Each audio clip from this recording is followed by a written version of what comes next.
సలహాలు సూచనలు ఇవ్వడానికే ఉంటాయి, పాటించడానికి ఉండవు అని అనుకుంటారు.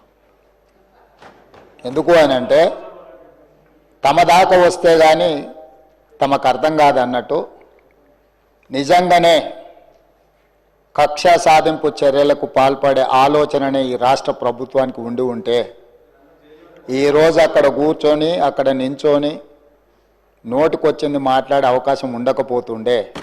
చెంచల్గూడనో చెర్లపల్లిలో మమ్మల్ని ఎక్కడైతే పెట్టినరో డిటెన్షన్ సెల్లో ఎవరిని కలవకుంటే నిర్బంధించినరో అక్కడనే మీరుండేటోళ్ళు. కానీ మా ప్రభుత్వం 15 నెలల్లో ఎవరి మీద కూడా కక్షా సాధింపు చర్యలకు పాల్పడలేదు. అధ్యక్ష, డ్రోన్ ఎగరేసిందని, డ్రోన్ ఎగరేస్తే ఎవరైనా అనుమతి తీసుకోకుండా ఒక డ్రోన్ ఎగరేస్తే ఆ డ్రోన్కు 500 రూపాయలు ఫైన్ వేస్తారు అధ్యక్ష. కానీ పార్లమెంట్ సభ్యుడిగా కాంగ్రెస్ పార్టీ వర్కింగ్ ప్రెసిడెంట్గా నన్ను అరెస్టు చేసి జైలుకు పంపించి మామూలుగా దానికి 500 రూపాయల ఫైన్ ఉంటే బిలో 7 ఇయర్స్ ఉంటే రిమాండ్కే పంపరు, పోలీస్ స్టేషన్ బెయిల్ ఇవ్వాలి. కానీ అధికారాన్ని అడ్డం పెట్టుకొని అన్ని రకాల వ్యవస్థల మీద ప్రభావితం చేసి చెర్లపల్లి జైలుకు పంపించి నక్సలైట్లు ఐఎస్ఐ తీవ్రవాదులు ఉండే డిటెన్షన్ సెల్లో ఒక కాంపౌండ్లో ఏ ఒక్క ఖైదీని లేకుండా 7 ఫీట్ల బై 12 ఫీట్లు ఉంటే అందులో 3.5 ఫీట్లు పండుకోవడానికి దిమ్మె ఉంటుంది, ఒక చిన్న బాత్రూమ్ ఉంటుంది అధ్యక్ష. 16 రోజులు డిటెన్షన్ సెల్లో ఒక్క మనిషిని చూడకుండా నన్ను నిర్బంధించిన ఆ కోపాన్ని దిగమింగుకొని రాష్ట్ర ప్రయోజనాల కోసం ఈరోజు పనిచేస్తున్నా అధ్యక్ష. రాత్రిపూట పడుకోవడానికి లైట్ బంద్ చేయకుండా ట్యూబ్ లైట్లు ఆన్లో పెడితే అది ఓపెన్ ఎయిర్ జైలు. ఇంతింతలో బల్లులు 7 ఫీట్లలో 3.5 ఫీట్లు దిమ్మ ఉంటే దిమ్మ మీద పడుకుంటే ఇంకొక 3.5 ఫీట్లు గ్యాప్ ఉంటుంది. లైట్లు బంద్ చేయకుండా లైట్లు ఓపెన్ పెడితే అధ్యక్ష ఇంతింతలో బల్లులు 20-30 పైన ట్యూబ్ లైట్ ముందు పురుగులు తిరుగుతుంటే అది ఓపెన్ ఎయిర్ జైలు కాబట్టి పురుగులు వస్తే పురుగులను తినడానికి బల్లులు పరిగెత్తుతుంటే ఏ ఒక్క రోజు రాత్రి కూడా పడుకోకుండా మేల్కతో కూర్చున్న అధ్యక్ష. బయట కానిస్టేబుల్ లైట్ బంద్ చేయవా పడుకుంటా అంటే లేదు సార్ పైనుంచి ఆదేశాలు ఉన్నాయి, ఆ ట్యూబ్ లైట్లు బంద్ చేస్తే మీరు పడుకుంటారు కాబట్టి ట్యూబ్ లైట్లు ఆన్లోనే పెట్టమని. ఆ ట్యూబ్ లైట్ స్విచ్ బయట ఉంటుంది అధ్యక్ష, లోపల ఉండదు. ఆ చిన్న బాత్రూమ్ చిన్నది కూర్చుంటే బయటకు కనిపించేటట్లు ఉంటుంది అధ్యక్ష. ఒకసారి నేను ఎమ్మెల్యేల హోమ్ కూడా నా దగ్గర ఉంది కదా, ఎమ్మెల్యేలను నేను తీసుకెళ్తా, మంత్రులను తీసుకెళ్తా. ఏ జైల్లో ఐఎస్ఐ తీవ్రవాదులను కరడుగట్టిన నక్సలైట్లను బంధిస్తారో పార్లమెంట్ సభ్యుని నన్ను 16 రోజులు అందులో బంధిస్తే 16 రోజులు రాత్రిపూట ఏ ఒక్క రోజు పడుకోలేదు అధ్యక్ష. పొద్దున పూట బయటకు వదిలినప్పుడు 6 గంటలకు వచ్చి ఖైదీలను బయటకు వదులుతారు కదా అధ్యక్ష. బయట ఒక చెట్టు ఉంటే 16 రోజులు పొద్దున పూట చెట్టు కింద పడుకున్న అధ్యక్ష. అయినా నేను కోపం ప్రదర్శించలే. ఇవన్నీ కూడా దేవుడు అనేటోడు ఉంటాడు, చూస్తాడు, అంతకు 4 ఇంతలు అనుభవిస్తారని నేను అనుకున్నా. సరిగ్గా నేను ప్రమాణ స్వీకారం చేసే రోజే నా మీద కక్ష సాధించిన వాళ్ళని దేవుడే చూపించి దావకంలో షరీక్ చేపించిండు అధ్యక్ష. నేను ఎవరిని ఏం అనాల్సిన పని లేదు.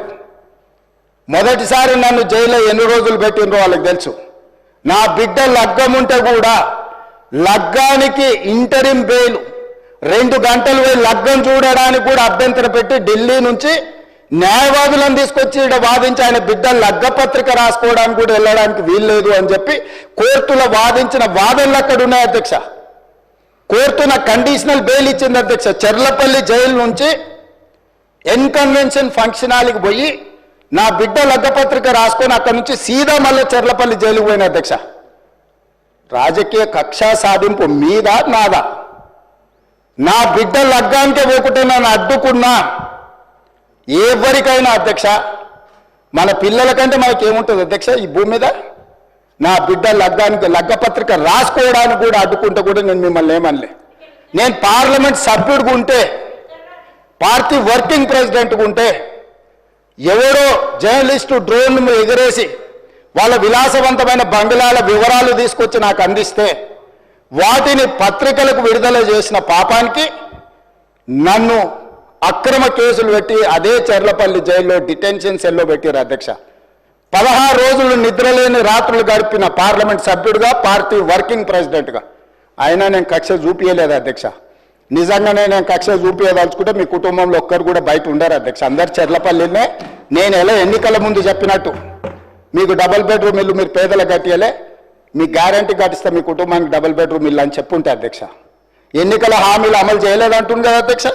ఎన్నికలప్పుడు ఈ హామీ కూడా ఇచ్చిన ఆ కుటుంబానికి చెర్లపల్లి జైల్లో డబుల్ బెడ్రూమ్ కట్టిస్తా, కొడుకు కోడలు అల్లుడు బిడ్డ ఉంటే వేరే వేరే ఎందుకుంటారు, అందరినీ కలిసి ఒకటే దగ్గర ఉండేటట్టు కట్టిస్తాను. కానీ ఆ హామీ కూడా నేను అమలు చేయలే. ఎందుకంటే నేను విఘ్నత ప్రదర్శించాలనుకున్నా. ఈ అధికారం ప్రజలు ఇచ్చింది ప్రజల సంక్షేమం కోసం, తెలంగాణ రాష్ట్ర అభివృద్ధి కోసం, పారదర్శకమైన పరిపాలన అందించడం కోసం నాకు అధికారం ఇచ్చిండ్రు.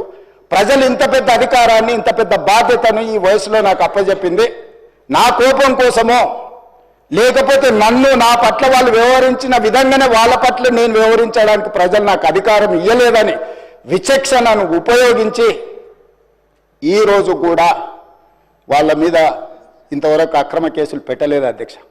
కానీ సొంత పార్టీ ఆఫీసులో కూలీ మనుషులను తెప్పించి రికార్డ్ చేయించి పచ్చి బూతులు మీరు తిట్టిస్తే కూడా చెంపలు వలగొట్టేంత శక్తి ఉన్న సంవయనంతో ఊరుకున్న అధ్యక్ష.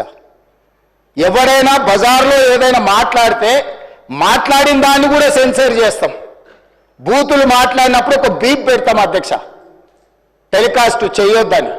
కూలీ పైసలు ఇచ్చి కిరాయి మనుషులను పెట్టించి మీరు పచ్చి బూతులు మాట్లాడిచ్చినా నేను ఏమాత్రం కూడా కక్ష సాధింపు చర్యలకు పాల్పడలేదు అధ్యక్ష.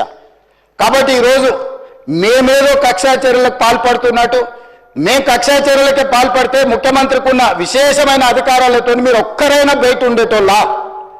ఈరోజు తెలంగాణ సమాజం అన్నిటిని గమనిస్తుంది. ఎక్కడికి వెళ్ళానని అడుగుతూ ఇంకెన్ని రోజులు బయట వదిలేస్తావని తీసి లోపలే. అసలు నువ్వు లోపలేస్తావనే కదా నీకు ముఖ్యమంత్రి పదవి చేసింది, నువ్వెందుకు ఇట్లా సమయం పాటిస్తున్నావు లోపలేయమంటే కూడా నేను ఏ రోజు కూడా అటువైపు పోయలేదు అధ్యక్ష. అధ్యక్ష ఆయన ఏమైనా స్వాతంత్ర ఉద్యమం చేసి జైలుకు పోయింది అధ్యక్ష? ఏం చేసిపోయింది అధ్యక్ష జైలుకి? ఆయన ఏదో పెద్ద సానుభూతి. మేము పోలేదా జైలుకి? వరంగల్ జైలుకి నేను కూడా పోయిన తెలంగాణ ఉద్యమంలో. ఎస్ ఉన్నాం, అక్కడ బరాబర్ ఉన్నాం. మీరెందుకు పోయినరంటే నేను అడుగుతున్నా ఈరోజు. ఎస్ మీ ఇంటికి ఇవ్వాలని జూబ్లీ హిల్స్ ప్యాలెస్ మీదకి ప్రైవేట్ డ్రోన్ పంపితే ఊకుంటావా? అక్కడ నీ బిడ్డనో నీ వైఫో ఉంటే వాళ్ళని ఇష్టం ఉన్నట్టు ఫోటోలు తీస్తే ఊకుంటావా? ఎవరి ఇళ్లలో పడతా వాళ్ళ ఇళ్ళ దొరబడతా, నా ఇష్టం ఉన్నట్టు చేస్తా, అరాచకం చేస్తా అంటే ఊకుంటారా అధ్యక్ష? ఇది పద్ధతేనా అధ్యక్ష? అంటే మీ కాడికి వచ్చేవరకే కుటుంబాలు, మీ కాడి కొరకు వచ్చేవరకే భార్య పిల్లలు, వేరే వాళ్ళకి లేరా అధ్యక్ష భార్య పిల్లలు? మీరు ఆనాడు ఇష్టం ఉన్నట్టు మాట్లాడినప్పుడు, లేని రంకులు అంటగట్టినప్పుడు, ఇష్టం ఉన్న సంబంధాలు మాట్లాడినప్పుడు ఆ రోజు లేవా నీతులు? చివరికి మా ఇంట్లో పిల్లల్ని కూడా తిట్టింది మీరు కాదా? ఆనాడు మా ఇంట్లో చిన్న చిన్న పిల్లల్ని పట్టుకొని, మైనర్ పిల్లల్ని పట్టుకొని బూతులు మాట్లాడింది మీరు కాదా? మీరేదో పెద్ద సానుభూతి కోసం మాట్లాడితే ఏం పని చేసిపోయినా మీరు జైలు. అయినా నేను అడుగుతున్నా ముఖ్యమంత్రి గారు, నేను అడుగుతున్నా అధ్యక్ష, జైలుకి ఎవరు పంపుతారు అధ్యక్ష? ప్రభుత్వాలు పంపుతాయా? కోర్టులు పంపుతాయి. కోర్టులో మీరు ఛాలెంజ్ చేసినారు, నన్ను రిమాండ్కి పంపొద్దు అని మీ లాయర్లు అడిగినారు. కోర్టు కాదు మీరు జైలుకే పోవాలని చెప్పింది. మేమేం చేస్తాం దానికి? రిమాండ్కు పంపేది మేం కాదు సార్, మీరు కాదు. ముఖ్యమంత్రి గారు హుంకరిస్తున్నారు. నేను అనుకుంటే అక్కడ ఎవరు మిగిలరు. నువ్వు ఏమనుకున్నా ఏం ఫరకు పడదు, నువ్వు ఏం చేసుకున్నా ఏం ఫరకు పడదు. నువ్వు అనుకుంటున్నావేమో పదవి శాశ్వతం, అధికారం శాశ్వతం, ఏది శాశ్వతం కాదు అధ్యక్ష. నేను కోరుతా ఉన్నా, ముఖ్యమంత్రికి అపరిమితమైన అధికారాలు ఉండవు. ముఖ్యమంత్రికి అపరిమితమైన అధికారాలు ఉండవు. ఎవరిని పడితే వారిని జైలుకు పంపే అధికారం ఉండదు, కోర్టులకు ఉంటుంది. నిన్ననే కోర్టు పాత్ర తీసుకున్నారు ఈ ముఖ్యమంత్రి గారు. ఇందాక ఏదో గోవింద సినిమా చెప్పింది కదా, ఆ పాత్ర ఆయనకే సూట్ అవుతుంది అధ్యక్ష. ఎందుకంటే అప్పుడే లాయర్ అయిపోతాడు ఆయన, అప్పుడే జడ్జి అయిపోతాడు, అప్పుడే మళ్ళీ స్పీకర్. మీరు తీసుకునే నిర్ణయం వారు చెప్తారు, సుప్రీంకోర్టు తీసుకునే నిర్ణయం వారే చెప్తారు, ఉప ఎన్నికలు రావంటారు, ఎన్నికల కమిషన్ నిర్ణయాలు ఆయనే చెప్తారు అధ్యక్ష. మీ బహుపాత్రలు మీకే సూట్ అయితే తప్ప మా